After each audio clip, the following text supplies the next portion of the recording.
మృత్యు విన్యాసం ప్రబలమవుతోంది.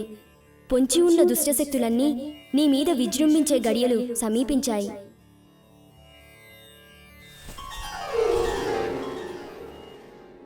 స్వామి శ్రీచక్రం నిర్ణయించిన నీ జాతకంలో యమగండ దినాలు. కర్కాటకంలోకి రాహు సంచారం జరిగే దుర్దినం ఈ 2వ తారీఖు. మృత్యు ద్వాదశ కేతుభ్రమణాలతో కూడిన ఆషాఢమాస 6వ తారీఖు. కుజదోష మకర వృశ్చిక లగ్నాలతో కూడిన భాద్రపద అష్టమ సంఖ్య ఈ 8వ తారీఖు. అన్ని గ్రహాలు స్తంభించి ఏకరాశిలో సంధించిన మహాకేతు అమావాస్య 11వ తారీఖు. ఇన్ని దాటినా ఆఖరిది చాలా గడ్డుకాలం.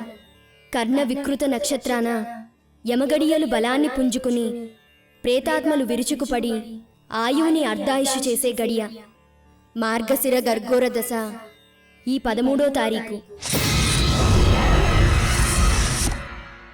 నువ్వు కోరుకున్న అమ్మాయి ఈ సమయంలో ఇల్లాలిగా నీ పక్కనే ఉండాలి. కాబట్టి ఏ శక్తి అడ్డుపెట్టినా మా క్షేత్రపాలకుడు ఆంజనేయుడు మీ వివాహ బంధానికి శుభం పలికి జేగంట మోగించాడు. ఈ గండాల్ని దృష్టిలో పెట్టుకుని దేవుణ్ణి నమ్ముకుని జాగ్రత్తగా ఉండు.